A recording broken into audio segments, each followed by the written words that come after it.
you said think outside the box. I'm like, not that much outside the box. It was a very scary time being a business owner. It made me challenge if I wanted to still own a business, but like, same thing I said, like I was obsessed. Like I know what I do, I know what I love, and just went through it. There's only like 5 true things to build a business. Challenge everything, then do the unexpected. Well, welcome back to the Obsession Required podcast.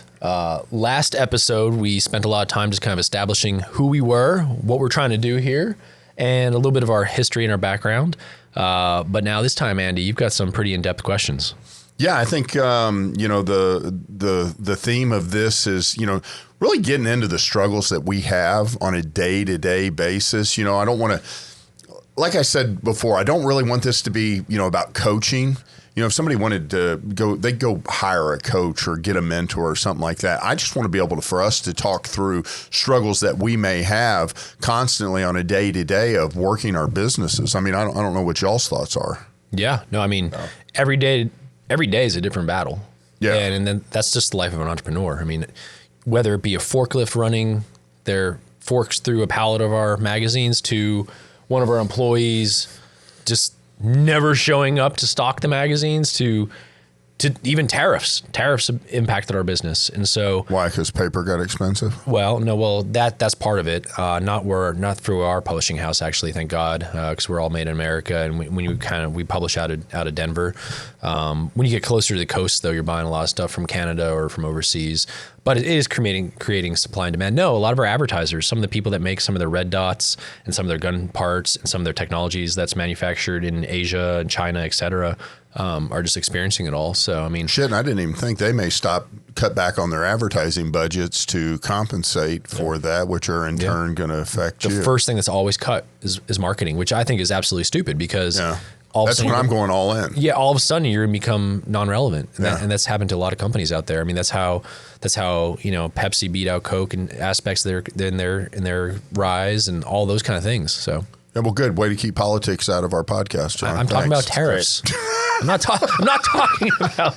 Geez, here we go. So, the things I wanted to talk about today, kind of, and that's huge because this leads right into that blind spots. Yeah. So, tariffs was 100% a blind spot you did not see.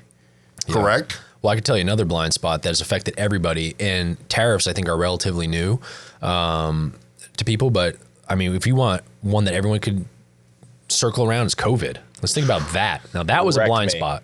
Wrecked my life. Yeah. Your blind spot was all of a sudden you got really busy. My blind spot was I thought I was going to go broke. Well, yeah, but he got busy from the standpoint of like nursing, but the business-wise, he got shut down. We almost lost the business if it wasn't for, people believing in the product and the relationships that we had and the faith that we could still do programming through COVID. My business would have been gone. So real quick, for anybody that's new, that this is their first podcast to watch, your business was your gym ownership of one of the companies that you've got that you're building. Yeah. So the business was the gym business. Obviously, the point where like everybody was shut down, you couldn't go, you had mask requirements. I mean, it was to the point where we were doing, have our coaches shoot videos in the gym that some other gym walked by, saw them in there, called the Fort Worth Health Agency. They came back and said, you can't have 2 coaches in a gym together shooting videos. So then it became completely online. Like we literally went from having probably 70 to 80 clients to 20 clients. But fortunately, like I've done a good job of keeping my overhead low that I could survive the tough times. And then obviously having to rebuild back after COVID was an absolute nightmare. Like people had to have faith that, this was no longer going to be a thing where they could, die from. And I can talk about COVID on the medical side. That might get a little political. We won't go there. But like from what it did to my business, like I was almost to the point of having shut down, but it came back to the resiliency of finding a way to get through it. But it was an absolute blind spot. It completely wrecked me. And then on the flip side, with the business down, I'm like, you know what? I'm just going to work in the hospital. Now I'm in the ER working 60 hours a week. And, and it's one of the toughest times that I've probably experienced in my life in the hospital. Toughest times. Yeah, but it's one of the most lucrative times that you had as well. Oh, correct? Absolutely. Yeah. I was working, I work at a level 1 trauma center. There were these travel contracts out there, and I ended up going on a travel contract 2 miles down the road, making almost triple to quadruple the money I was making working as a full-time nurse in the hospital. So on one end, that's some hell of a travel right there. Yeah, 2 miles. 2 miles down the road, closer to my house. No, but the closer to your house. Yeah, 2 miles closer to my house. But the benefit of that Did you get travel pay? Oh, I got a lot of travel pay. Reimbursement, Right? you get full mileage. Yeah, I got 30 cents for every mile. So like I got 30 cents. 30 cents for every mile. You got screwed. No, I'm kidding, dude. We didn't get that. We didn't get that. No, but it was, you know, I call it was really hard being an entrepreneur at that time, but like I was blessed because if there were any like deficits in the gym, like I now had 4 times the amount of income that I had. So if I had to put some money into the gym, you know, that we weren't making, it wasn't a lot and it was enough to be able to do that. But my biggest thing was I was fortunate because the hospital job where really didn't have to affect my coach's pay. I would still pay my coaches because I had extra money on to make sure they were okay. Yeah. So that was my thing, was taking care of my people and just keeping the doors open, because I knew at some point this thing was going to end. Science behind it was going to end. It was going to stop. And then we were going to have to like revamp. But yeah, man, that was a blind spot. It was a very scary time being a business owner.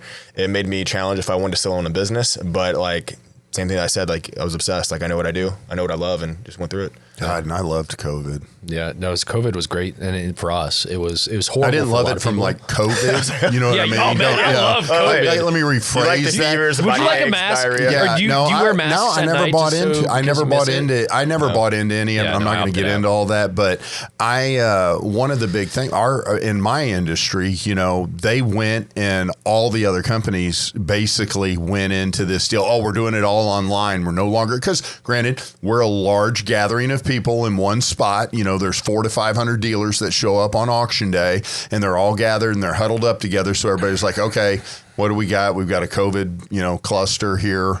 And so the auctions completely shut down. They started doing everything online, and they would auction the cars off, but they weren't driving through the lane. They weren't, you know, doing all the things a normal auction does. And I kind of I planted my flag and I said, bring it on. Let's do this. You know, we stayed open. We shut down for 1 week. And that was kind of that week of, here, let's gather and figure out what it is we're doing. And, you know, and we had some unique business aspects that we did better than everybody else at the time. And they came to us to kind of learn it. So we were able to kind of be a leader at that time for everybody else to help guide them, because I knew there was business I was going to be getting that I wasn't going to be keeping, but I was doing it and taking the business on because I wanted to be able to help. Well, what it do? It gave exposure to my auction. I had dealers now that were seeing my auction that had never seen it before. And so I'm selling cars for another company, another auction company, and they're like, hey, can you handle these cars for us right now? They owned the dealer group actually owned the auto auction. They owned their own auto auction, but they couldn't sell cars. So they came to us and asked us to sell them for them while they were down. And we were like, absolutely, we'll do it for you. It lasted probably 8 weeks that they were down, but that 8 weeks of exposure that I got out of this was just insane. So it was like, you know, the DAX flag that day was planted, and it's like, here we are, guys, and we're here to still do business, you know.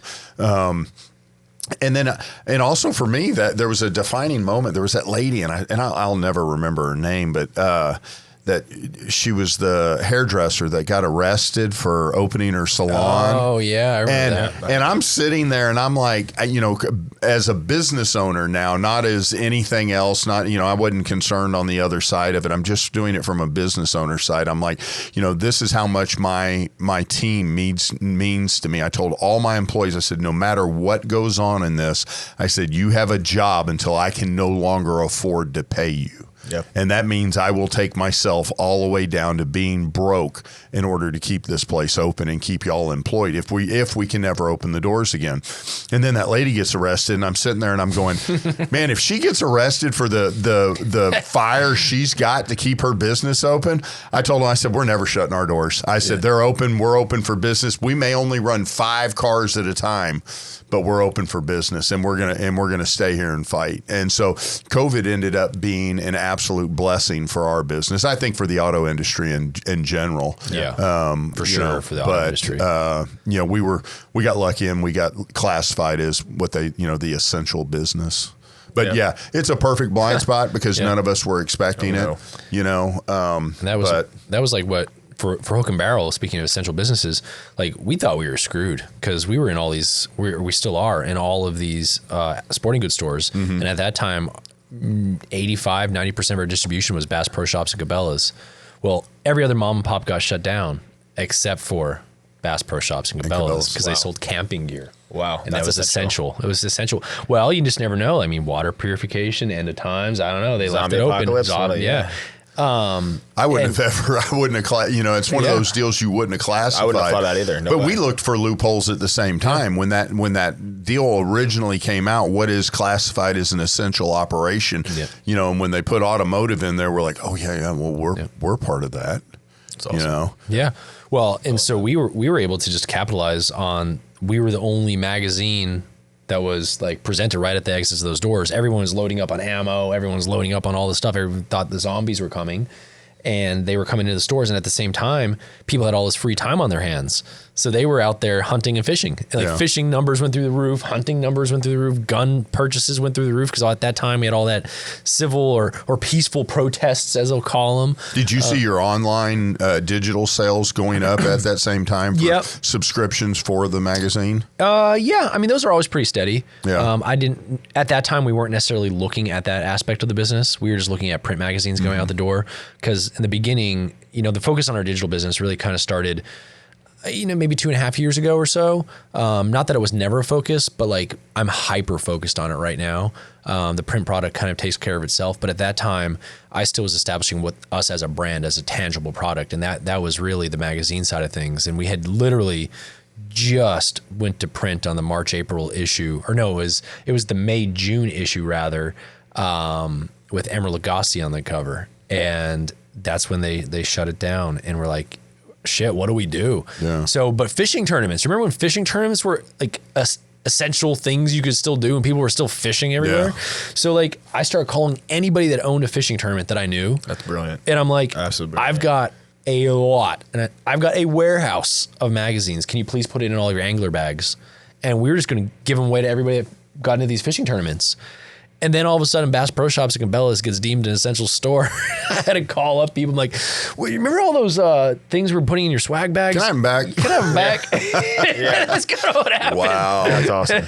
that is that's great. But there you go though. Here once again, you're looking at it and you're going, how am I going to disrupt what it is I'm involved in right now? Because I've got to find a way to make a change. Yeah. I've got to, I hate this Find a way to word. make a way.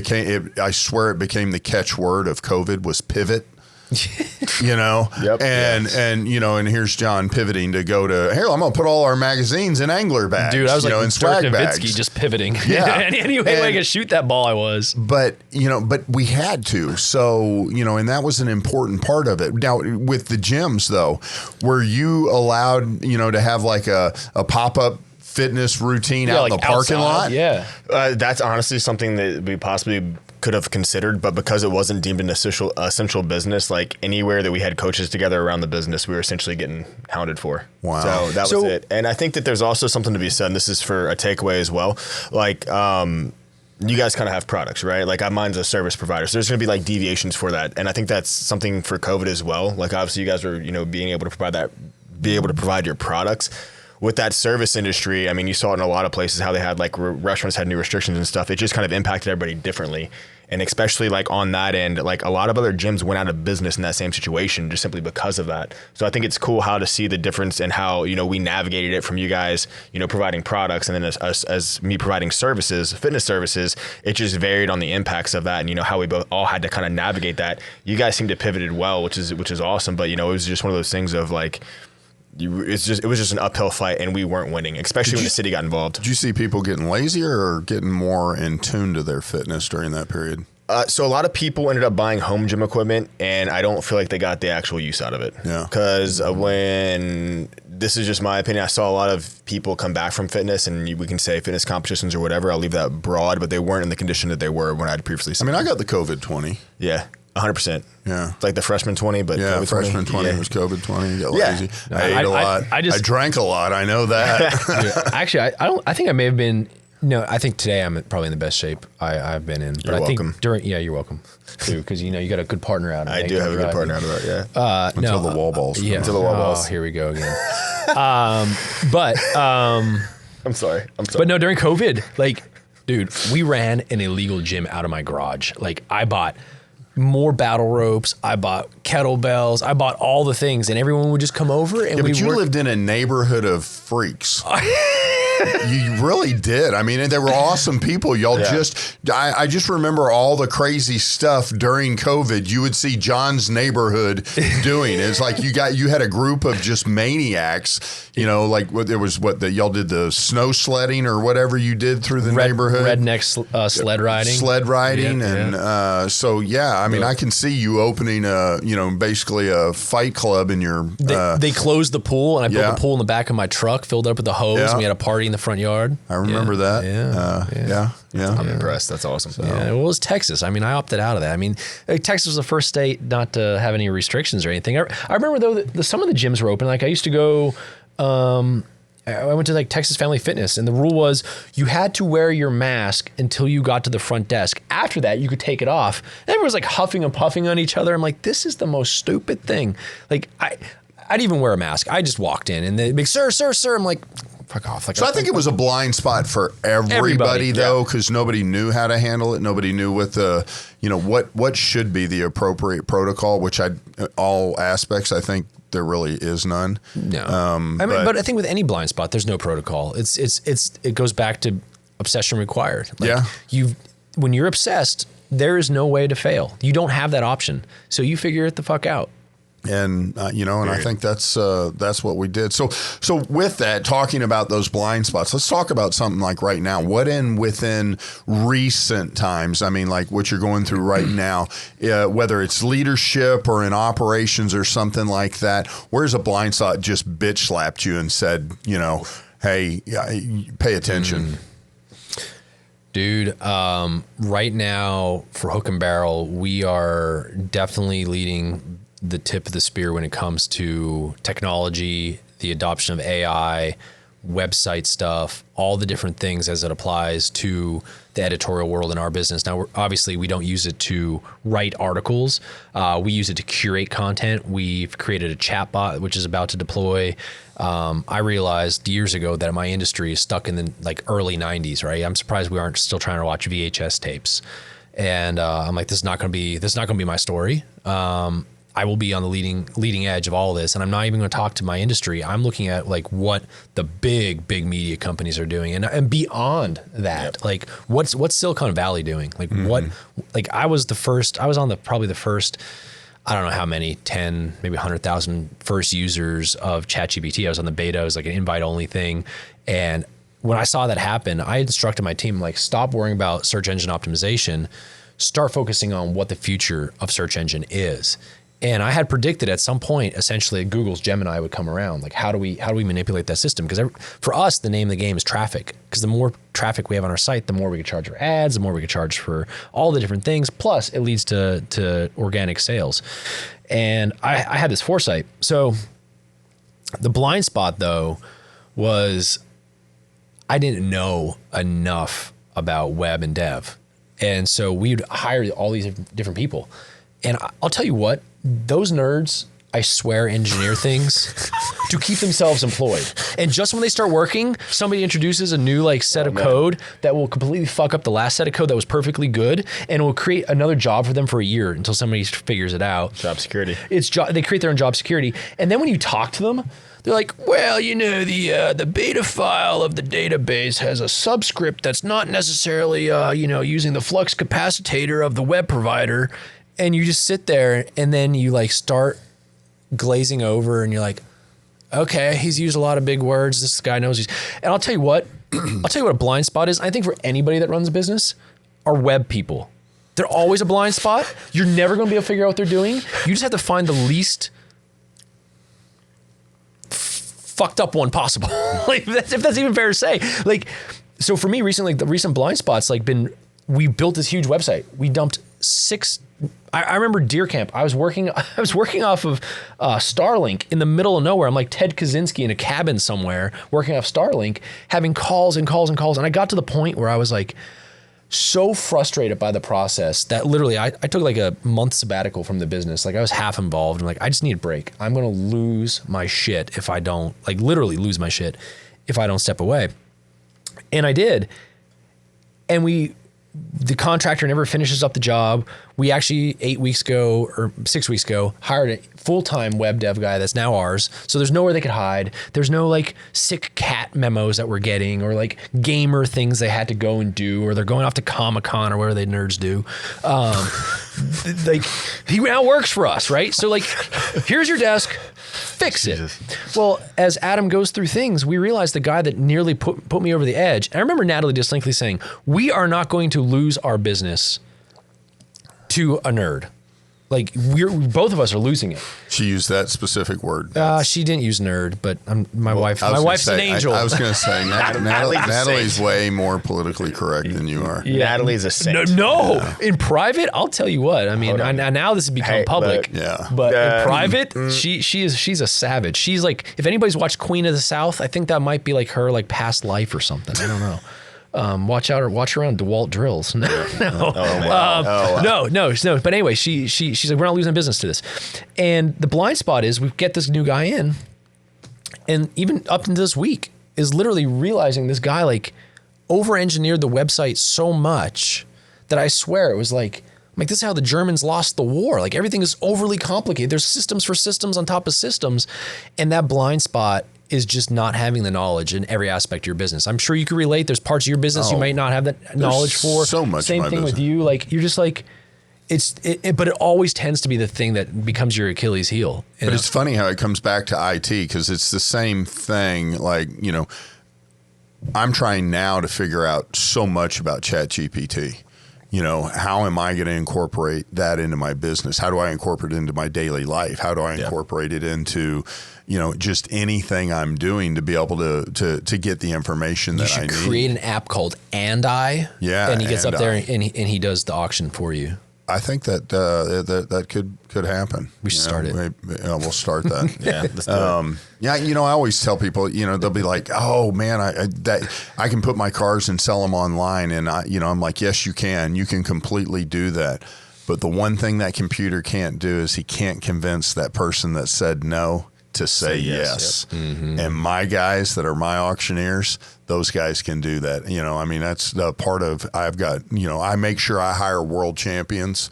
These guys are the best in the industry. And why? Because they're better than a computer is all day long. Mm-hmm. That's what you say now.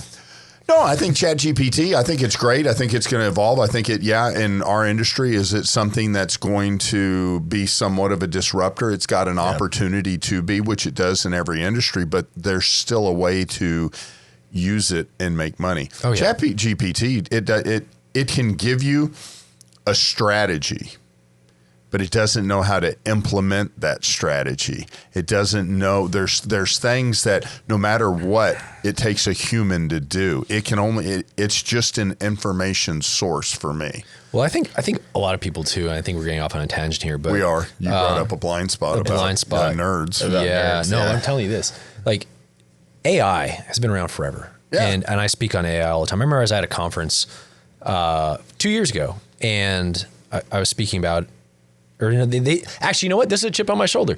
They didn't invite me to be on the editors panel. I was like, what the hell? Like, why am I like of all these, whatever. Anyway, so I sat there. I was like, I'm going to this meeting, and I'm just going to like lob grenades from the back aisle and show why I should have been on there. So anyway, at one point it comes up, and I had brought up the usage of AI and what it's going to mean to the publishing business. And you would have thought I said the F word in church. And dude, they literally took the mic off of me, and one of the editors on that panel had the audacity, and I told him this, during the whole thing, that AI was created by the liberals and they're never going to embrace it. And I was like, just because you put your head in the sand doesn't mean the train's not coming. I'm like, you're going to reap what you sow. Mm-hmm. Anyway, they pretty much took the mic off me, kind of ushered me out of the room. Well, just think if you said that same thing though in at an attorney's conference. Mm-hmm. Yeah. People sit and say now that ChatGPT is going to replace an attorney. I use it to before I escalate to an attorney when I actually need somebody to do it. Like, I use it to analyze all legal documentation. I use it to respond in emails. I could tell it to respond like a lawyer, and it's going to send it back. And you can bicker back and forth with it. At some point when you have to file something, that's when you need the license. But I mean, ChatGPT just isn't just the only piece of AI. I mean, Hell, I have a AI I call that's Lindy. Lindy is my agent. She like does all the research for me. If I schedule a Zoom meeting with you, she's looking up all of your information on LinkedIn. She's looking up your Facebook. She's looking up anything about you, giving me all the personal data that it could possibly find about you. It's giving me where the meeting's at. It's giving me talking points.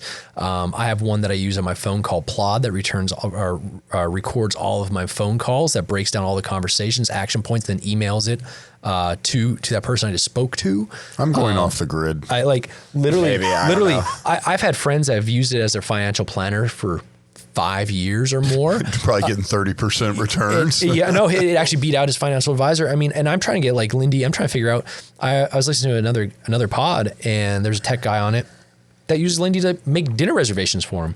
Lindy responds to my emails. It just decides if it needs to escalate them to me, and then also writes them for me. So apparently there's something else you need to write down. Lindy, Lindy.ai. Lindy.ai. Yes. And Lindy will actually have a meeting with you. And by the way, I don't know if Lindy's real. I'm pretty sure she is. I'm not sure where they hired her from, but they named the company after her, and she's quite the salesperson. Well, So I think what's kind of cool here is like we've brought up, different blind spots, discussing AI and all of that. And, originally how IT was this blind spot for you. But I think the big takeaway for somebody listening to this is if you do have a blind spot, there's going to be a solution for it and a way to navigate through that. Like now you have this AI that you're using that's there. Like you have these dev guys and you're able to incorporate that, into your website now, where this whole tech thing, again, was a blind spot. But now you're using these resources and you're using Lindy, whoever she is. She sounds adorable. You might want to take her on a date. But now you're using her and you're leveraging what initially was a blind spot. Have a conference call. No. Yeah, have a conference call. But like you're capitalizing on that. And that just shows like, how obsessed you are with essentially, your business and finding that and staying in this tip of the spear within your industry about leveraging that. And the fact that other people aren't open to that, I guarantee you they have the same exact blind spot, but they're not doing what they need to do to navigate that and put that in their site. Well, and if you're not open to it now, no, your business is going to become obsolete. You have to adapt. Yeah, for sure. Like if people try to catch up to where we are now, it'll take them another 2 years, because we started 2 years ago, and by then we've already championed that space. But that's just becoming obsessed with things. I discovered it was a blind spot, and I was getting screwed over by these nerds. And you could ask Natalie. I sat up. I swear I was up for like 48 hours just drinking pre-workout, learning as much as I humanly could about search engine optimization, and basically fired anybody there. Learned how to do it. Figured out how this is what the evolution of this thing is going to be. And just like literally nerded out myself until I was completely obsessed with it. And now like I don't know everything. But you're a nerd. But I'm dangerous. But now you're a nerd. Yeah. But now you're a nerd. Yeah, but Damn it! Yeah. You want to go to Comic-Con with me? Yeah. Can we go see Dean Cain? Oh yeah. Speaking of that. So what blind spots have you run into that have just recently kind of slapped you in the face? Well, so running wall balls with me. Yeah.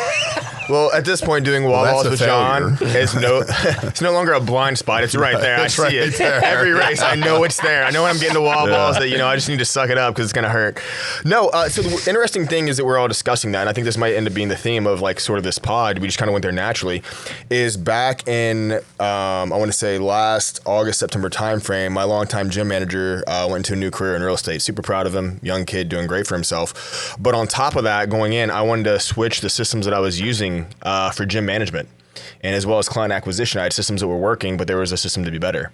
Well, when he left, when you naturally lose the manager, you're going to lose clients. Like they have their favorite coach, their favorite person they work out with. That happened. Why isn't their favorite coach you? Because I like to work with business outside. Yeah, they hadn't seen me yet. Yeah. But we had that had happened. So we naturally, we had a little attrition there, which is natural, which is okay. You expect that. But the lead acquisition system that I had, I went to a complete new one. Well, it wasn't everything that this company said it was going to be. So while I had attrition from that, I wasn't getting any new leads in. And working with this company for almost 3.5, 4 months, leads weren't coming in. And it ended up causing, when you're not bringing clients in and you're losing clients from a natural attrition and just your regular attrition rate, it almost like it did take the gym slightly to the red, where I had to put personal funds back into it. And I didn't see that happening. And it wasn't anybody else's fault, but my own. I own that. But the blind spot was having a system that was marketed to be this next evolution, utilizing AI to come in and be able to help our client acquisition on top of the marketing that we were already doing to help grow the gym, and it doesn't function. And then now you're at a point where you're not bringing anybody in. You used to have payroll to meet. You used to have to do all your things. And the one thing that you need to actually have for a gym to function is gone. I did not see that coming. So it came back to literally, I called you guys. I was not a happy person. 3 months of trying this out, reached out to you guys, leverage it. And then I just went back to old school method. I'm literally posting on Instagram. Somebody comments on my page, I'm talking to them and navigating that. And that's the whole thing is like when you're building these things out, when you come to a blind spot, like you have to know what to do to get around it and find solutions. There was no other solution. I called you guys. I had ideas. You guys had ideas, and then it's just freaking execute them. Well, and for you, it's just go back to basics. Yeah, absolutely. A lot of times, like when all the fancy stuff's not working, if you just go back to your core competency. Yeah, absolutely. And it worked. And it was the great conversation that I had with you guys to keep me grounded to go there. And coming back to Obsession Required again, and we'll talk about this more and more, like having these two guys for me as my mentors and as my friend has been so powerful for my business. And hopefully, although you guys are not here with us, that you can see us somewhat as that circle of like, okay, cool, like these guys are going through it, like run it by them. But you need to have people in your life that you can run that by, because when you have those challenges, because I knew what to do, I just needed to have a conversation with you guys to get some new and like fresh ideas to do it, and you know, just put my nose down and grind. But yeah, that was a complete blind spot. Like obviously, you know, he was told he's leaving a month prior. We had things set up, but yeah, it didn't crash the business, but it was not in a good position. And that was a huge blind spot to navigate. But like you said, I think the takeaway from that, if anybody, you know, when people are listening and watching, is like go back to the basics if things fail and figure it out. And then now where my mindset is talking to you guys is how do I take that? How do I get and become, you know, the tip of the spear for the industry here in Fort Worth and eventually nationally? And that's what we're working towards. How about you? I'd say blind spot for me is watching, you know, thinking that you've got a relationship with a customer that is, you know, real solid. You're believing, you kind of complacency. You know, I had a customer that I really thought the relationship was strong. I probably wasn't making the visits I needed to make with this customer. I was just keeping in touch, and because I thought the relationship was there, and I kind of, you know, I had those blinders on of, yeah, all's good. And then, you know, my competition's steadily just chipping away. It wasn't that we weren't doing a good job. We just weren't always there, always in front. My theory on people that you do business with, you're only as good as your last transaction. Yeah. So they're always going to judge you on that last transaction. You know, your goal is they judge you in totality, which, you know, they kind of do, but in reality, it's what was that last experience they had with you. So I, you know, I had my blinders up on that. I wasn't, you know, I let a couple other frilly little things over here, you know, distract me and pull me away from what it is I do, because I'm a relationships guy, you know, and I let that kind of pull me away.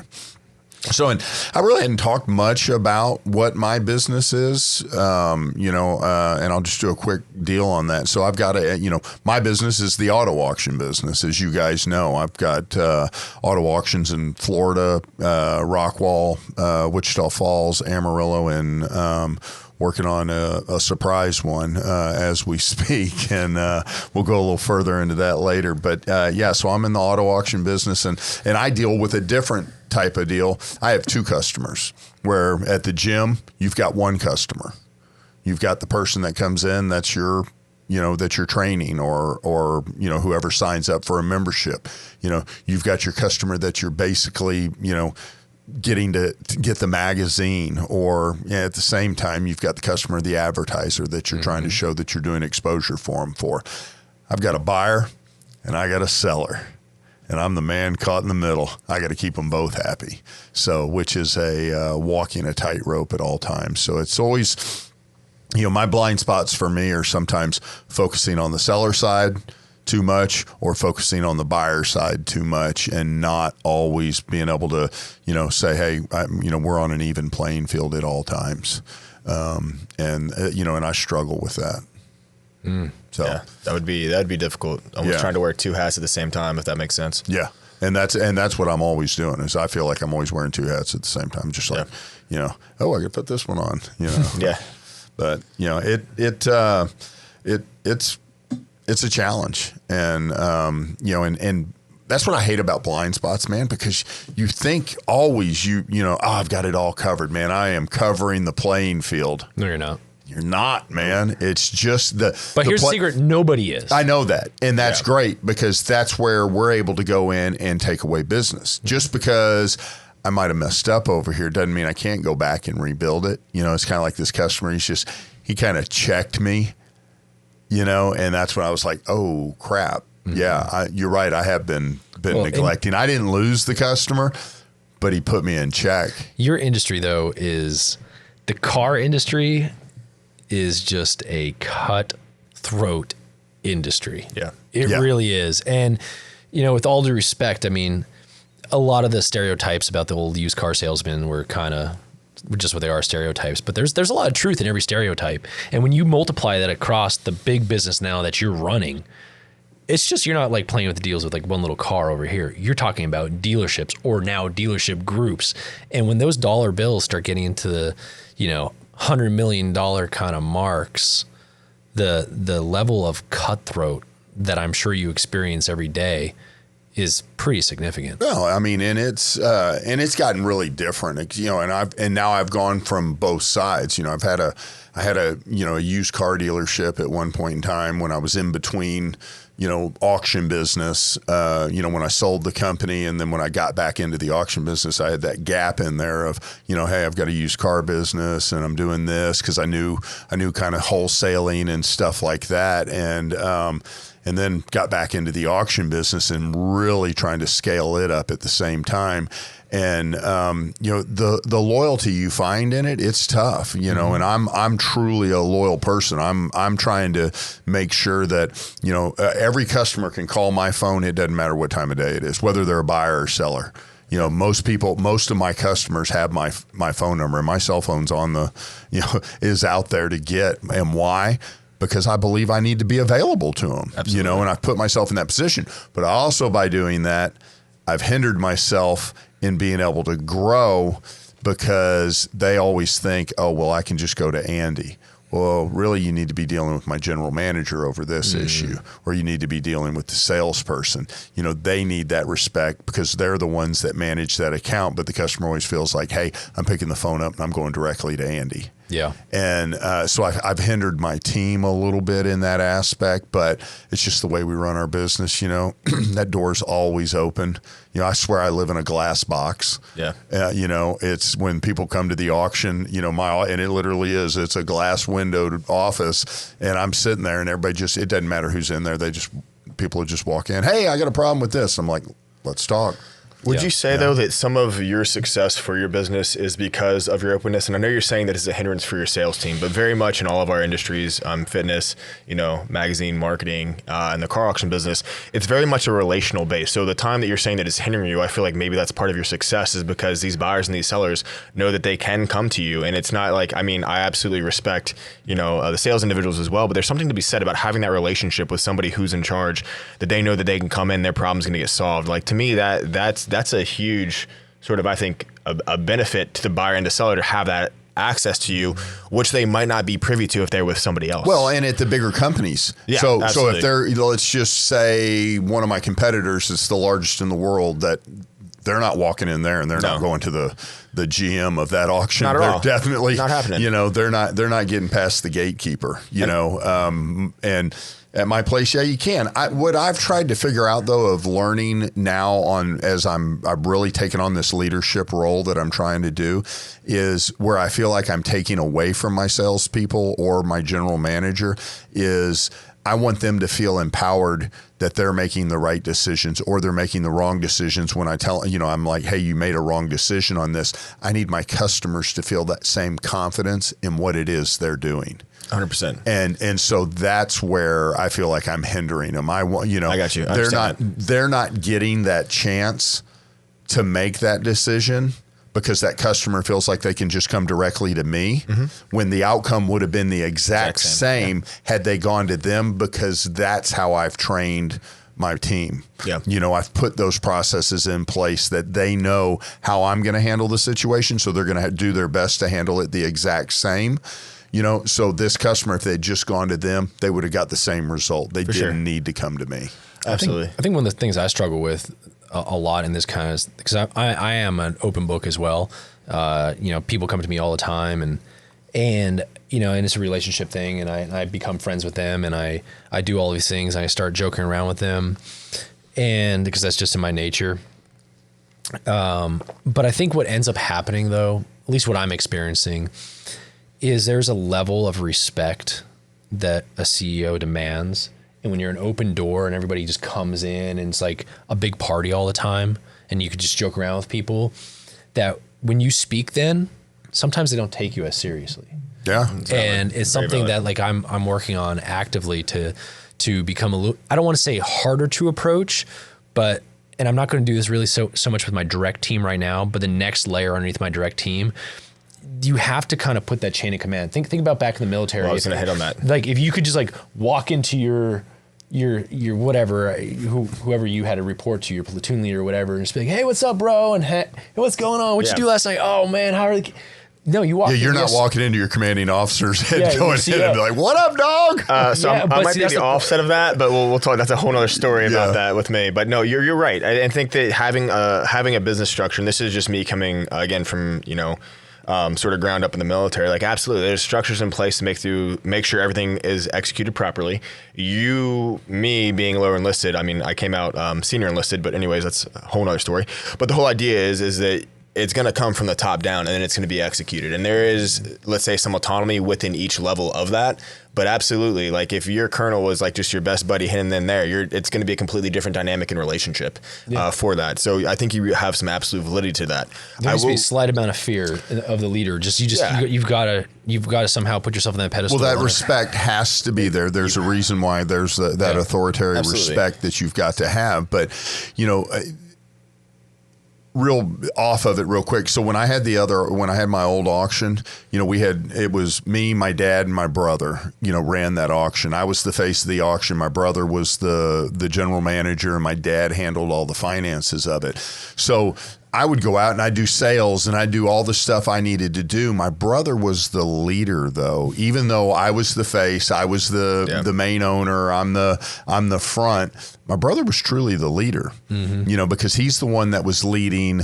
I may be leading my brother, but he's my only direct report. He talks to me, but he's leading everybody else. Mm-hmm. And when I made that transition and went over and did it the new way, well, I didn't have my brother.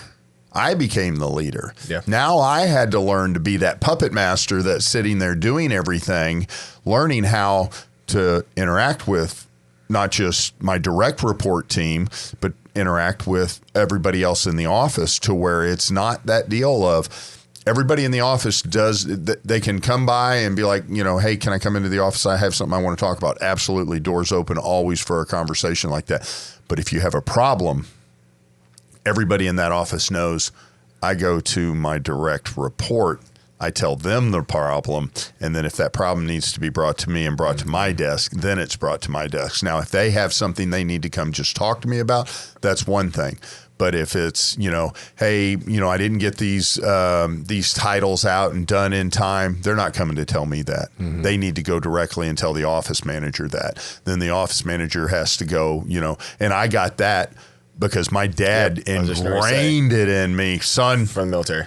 From the military. 100%, He's like, we have a chain of command and you follow the chain of command and there is no exemptions of that. And I was like, I don't know if I like that. So I've kind of taken a little hybrid approach to it, of what makes me comfortable, because I always want to be accessible to my employees. Yeah. I want them to feel like no matter what, I think that's, part of our success, I'm going to get out there and do everything they're doing. Mm-hmm. There isn't one part of their jobs I haven't done or will still do. Or wouldn't do. Yeah. 100%. And I think that's absolutely critical, like you said, to be able to do all those jobs there. I will give you guys one thing, though, and this is what kind of happened on that transition, on that blind spot. So obviously with school, working, training for High Rocks, trying to be a good dad and husband, when I had my gym manager, what I realized is I had detached myself from the day-to-day so much that that's kind of what caused the attrition.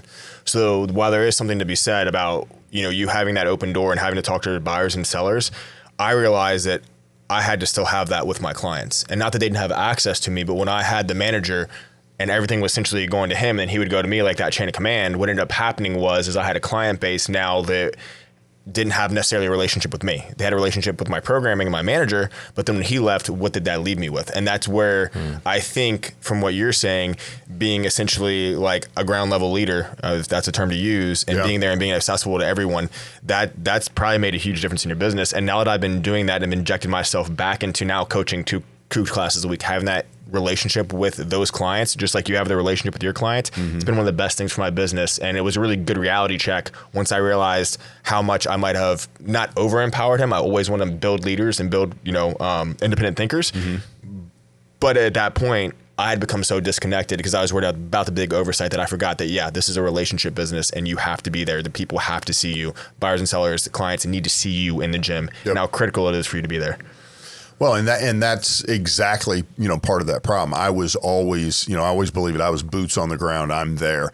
But if I'm trying to scale and add auctions in as we go, my boots have to keep rising up. Absolutely. I got to get to where I'm operating from 30,000 feet versus operating from boots on the ground. I've got to be up here to where I can see over everything and be able to pay attention more to where, we talk about those blind spots. Yeah, absolutely. Those blind spots get to where they're maybe further back. You're starting to get a better field of view of what's going on. Yeah, are you still going to have them? Obviously, but I'm able to see better of what's going on. I can anticipate problems faster from up here than I can from down here, because when I'm down on the ground and I'm right in the middle of it, you're gonna be able to address that problem that's right near you, but I'm not going to be able to address that problem that's 2 weeks out. Absolutely. And I think that's what happened is I was operating from too high, because when I had, we had the manager earning well, we had some of our highest grossing months, our highest grossing year from that, because I was always above doing that,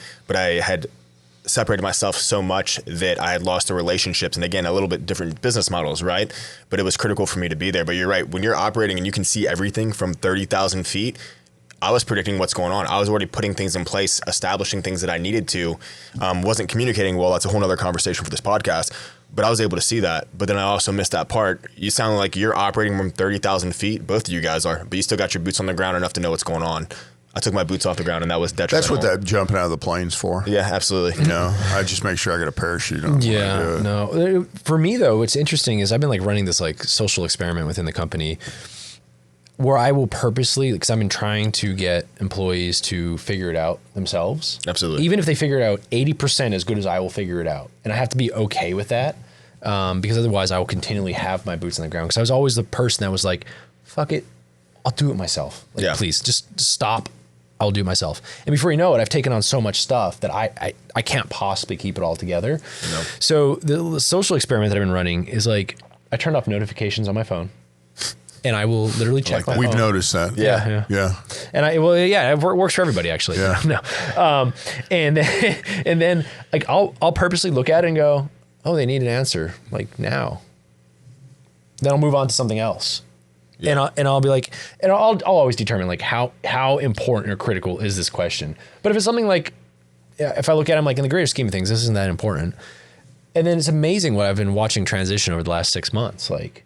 All of a sudden, if I don't answer, all of a sudden it's something's figuring it out. Yeah. And it's amazing. And now they're starting to act autonomously, which is great. And that's something that I've really tried to work hard on my business is just delegating stuff, letting go, and then watching the magic happen and being okay with sometimes the outcome. Sometimes it's not the outcome I like, and I have to step in and go, hey, this is off brand. But it's cool is now actually training these people to and you're already above me in this, but it's it is a really cool thing to watch your employees walk for themselves, not have to come to me for every answer. I could disappear now for probably a week if I really wanted to. Yeah, Natalie would be wondering what was going on. I wouldn't say I've got that, but I feel confident in it. I mean, a week and a half, I'm going on a 3-week trip I've never done before. Yeah. But I have confidence that I can go and do this, and my team's going to have it 100%. Well, and that's this summer. I'm moving to Spain, and I'll be able to give marching orders. Oh, so we're canceling the podcast after this one. Yeah, it's done. Yeah, it's done. John's moving That's to the Spain. Pod. Oh, yeah. That's the pod. Wow. No, hola! Hola, amigo! We'll bring him in virtually. Yeah. That'll be that skeleton I was talking about. Yeah, that'll be John's name on it right there. Put John's name on Juan. it. Yeah, Juan. Yeah. Have you ever, so I'm read Dan Martell's book and Buy Your Time Back, but he said one of the solutions he had, it goes into, you're talking about turning off the notifications and seeing what your employees would come up with on solving it themselves. He had a 1-3-1 solution, and one was, what's the problem? Come to me with it. Mm-hmm. Give me 3 solutions. Yep. Pick one of the 3 solutions that best solves the problem. Mm-hmm. And so my employees started coming in after I had heard this, because I'd never really gone that approach with it. And I started hitting them with this, and they're like, well, and then it started working. Mm-hmm. They would come in, and sometimes, they would say, well, I've got this solution, and this solution, and I think this is the best one. I'd be like, well, it's not. All 3 of them need to be incorporated together, because that's what solves the entire problem. And they weren't looking at it broad enough to do it. But they already had the answers. They just didn't realize it, and they needed that affirmation from somebody else that this is the right way to do it. And I think that they've all got it. That's why we hired them in the first place. Yeah. Well, I think for us too, what I found most interesting is we hired a lot of these people from one of our competitors. We had the blessing about a year and a half ago to be kind of flush with cash, because we run a really lean ship. And when one of our competitors closed up their doors, what do? We went through and realistically, this is really led by Natalie. Natalie is such an incredible integral part of our business, and incredible. But we essentially hired a lot of our competitors' top talent. We went through everybody and cherry picked the people we wanted to, but they came from a very corporate world. And what's interesting is in the corporate world, and probably in the military too, you're taught, like, stay within this box. And otherwise, outside this box, you get killed or you get fired or whatever. For me, one of the hardest things was taking corporate people and adapting them to, like, start up small business. Because that's essentially what we are. I mean, we're a small business. And so Ernest Hemingway was famously challenged with writing a story, I believe, in 6 or 7 words. And I learned about that when I was watching Richard Branson's masterclass. Yeah. And he heard about it, and he challenged himself to write his own mantra, and his was, screw it, let's do it. And so I was like, what's mine? And I came up with challenge everything, then do the unexpected. And that's our mantra, right? That's good. Yeah. But it took a long time to get these corporate people out of that box. So not only do they have to come to me for all these different ideas, but then they do have their own ideas, but they've been taught for so many years to stay inside the box and don't talk about their ideas, that I'm dealing with double conditioning. Yeah. Not only have I empowered that conditioning by always taking the lead when I needed to, instead of letting them figure it out, but on top of it, they were already preconditioned for 10, 15 years not to even think about anything different than following the You're like, here, draw outside the lines. Yeah. Like, I need you to color over here. You know what's crazy though? when you empower your team to, like, think outside the box, and they haven't thought outside the box in so long, you get the craziest shit. I'm like, it's because it's all just like, boxed up. Dude, we were doing something, and oh gosh, it was like I think it was like a Parks and Recreation quote they came up with as, like, a sales tactic, like, treat yourself. It was literally, we're an outdoor magazine. Yeah. I guess there's a scene where there's a character, and then there's, like, another character, and basically it was like this heavier set, like, African-American woman with a bob haircut, and like an Indian dude in a sequin jacket, and it says, treat yourself. And it was like the sales pitch, like, we were going to run online. I'm like, I'd be down. I was like, what? This is so off brand. And they're like, but you said think outside the box. I'm like, well, not that much outside the box. I think the one big takeaway I have from this conversation that you guys are having, so I was an 8404, just a regular Fleet Marine Force corpsman, and I had the honor of serving with Marine Reconnaissance. And one of the biggest things, the transition from going through Navy boot camp to the training to actually going to a team and a platoon, what makes Recon Marines, what makes Navy SEALs, Green Berets, so effective is their ability to be independent thinkers and think outside the box. Whereas in regular infantry units, it's follow this order, do this and that. They want problem solvers and people to be there. And as leaders, I think one of the important things that we're doing, and out of this discussion, what I'm taking from it, is we need independent thinkers to think outside the box, to use problem solving skills. And that's how you build an effective team while you still have that oversight that you're talking about. And I mean, it can be anything from, a mission starts to go south, like, well, the mission said to do this. Well, this is not what's happening right now. We need to adjust. Same thing, adjust fire, but having that ability to where it's not the colonel telling you to adjust fire. You know to adjust fire because you're an independent thinker and you're doing what makes sense, and you're going to solve that problem yourself to save you and your team or to complete that mission. And that's what I see is you guys are building, same thing, building independent thinkers to go out there, solve problems themselves. Come to us if you need help. Call to hire if you need it. But let's start solving problems, and let's be an integral part of this business using the skills that we have that we were hired for. Well, and that's where our trust. But John, like John said earlier, when we were sitting here talking, John was like, "No, fuck it, I'll do it." Yeah, You have to get that mentality out of your mind. Absolutely, and because you'll never go anywhere. You won't. And training everybody else, and it all comes down to training. That was trained to you. Absolutely. When you were going through, whether it was basic training or whatever it was, there was something, they were still instilling that in you to be able to say, hey, at some point in time, I have to be a problem solver. Absolutely. And so the same thing, we're sitting here training our employees now to where now I trust them to make those decisions. Well, and for like every treat yourself moment, like there are like one or two great ones. We just launched one called Wild Grub Unplugged. Like my team literally went out, found a country music artist that loved to cook wild game and put together a video series that accompanies music and cooking, and then partnered with some of our top brand partners to make it all happen. Never even briefed me on this thing, and they come to me with this, and they're launching this whole series. And I'm like, that's incredible. That's what you want to hear, man. That's shit. Like I'll take 4 treat yourselves for one of those all the time. Absolutely. Yeah, absolutely. So kind of shifting into that, we've talked about the blinders now. Now let's talk about, now that you've got that self-awareness of when, you realize, okay, I had blinders on and I found my blind spot in that. Has your ego ever gotten in the way to stop that growth and that change when you ran into that spot? Man, I don't know how to answer that. You want to take first? it? Yeah, I'll take that. So I think there's definitely, and this is ingrained as well, is right. Being an independent thinker is that I can always solve this myself, and it's always going to be there.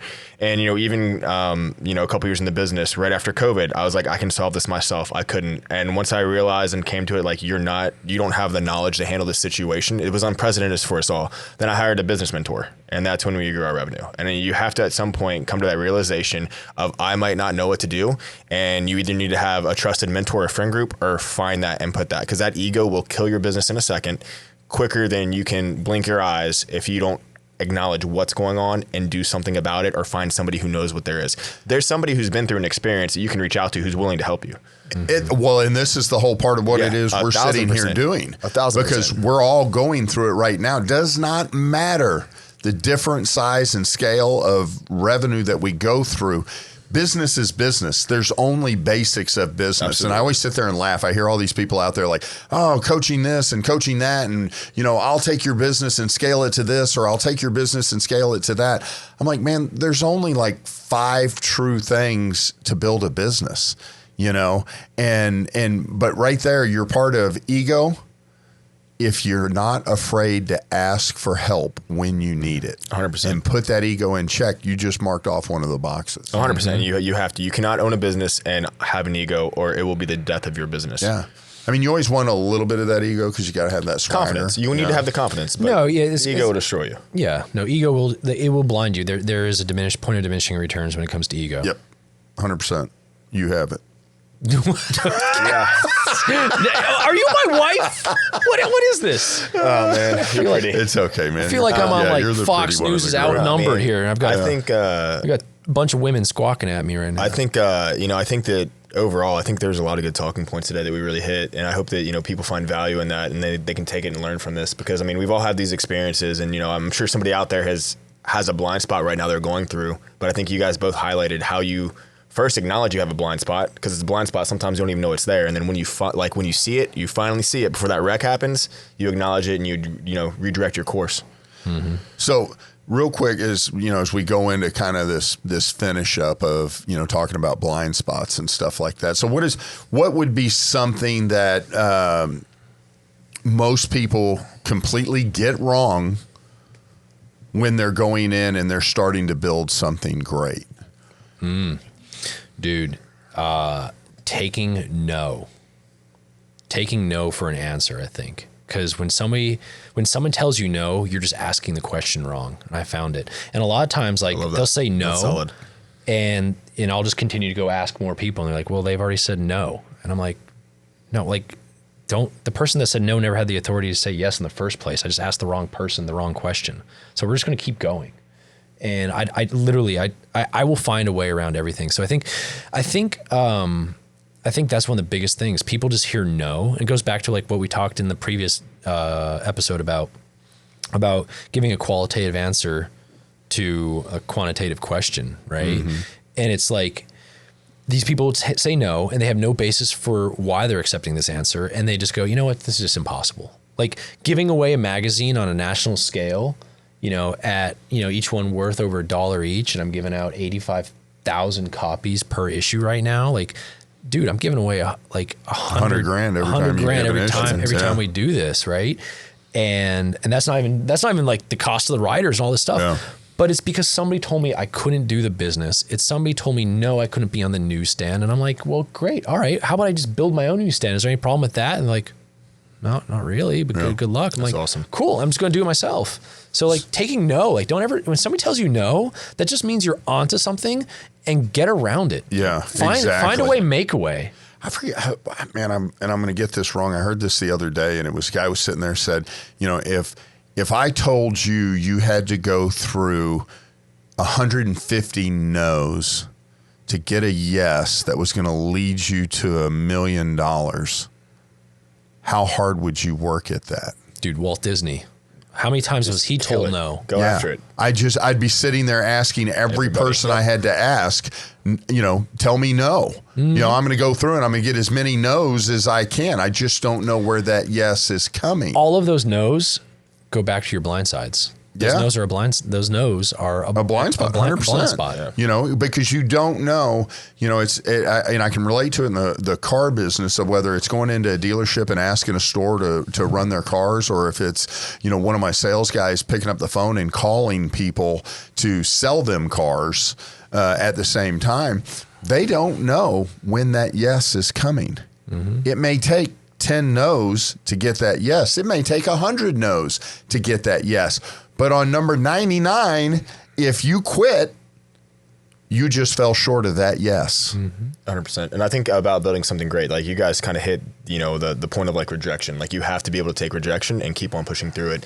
For me, it's basically like just because you lay a foundation doesn't mean it doesn't need some tending to. Just like in a house, like you might have a solid foundation for your business, but you still need to check out that you're doing the things that made you successful. You're still doing them correctly. Like you're mastering those basics. It's very easy to keep on growing and growing and growing, and then things start to fall apart, but you're not checking the foundation upon what you built them upon. Mm-hmm. So definitely to build something great, like if your foundation starts to falter, your business principles, how you execute your business, even, your investment into that business from your mindset, if that falters, at some point, if that foundation falters, your business falters. So you need to always be making sure that you're checking your foundation and that you're keeping directly online with that mission. Because if you don't, like I said, it'll fall out right below you and you won't even know it.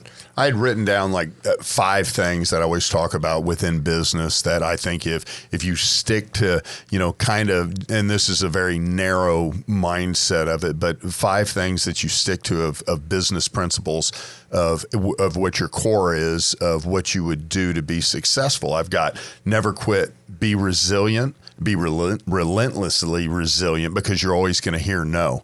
Yeah. And you've got to be able to bounce back from it. You'll get knocked down. You just got to make sure you always get back up. Stay disciplined. If you stay disciplined and focused on what you're doing, that is always going to keep you headed in the right direction. And that discipline of whether it's getting up every morning, it's getting up, the things you do in your daily life, stay disciplined and true to them. How you do anything is how you do everything. And how do you do it when nobody's looking? Right. Yeah, that's 100%. Naked usually. I'm usually walking around the house. That's good to know. Thanks, John. Don't call me on Zoom unexpected. I'm telling you. And I'm always obsessing over growth. Yeah. You know, I'm obsessed with growing my business. And then, you know, when we talked about this in the last deal was, who do you surround yourself with? Yeah. What are the people that you surround yourself with, whether it's mentors, whether it's like-minded people, whether it's just good-hearted people that you're always going to keep around you at all times. I mean, so, you know, and that's why I always talk about when people talk about, you know, in the business realm, you know, oh, what do I have to do to be successful? There's not a lot you have to do to be successful.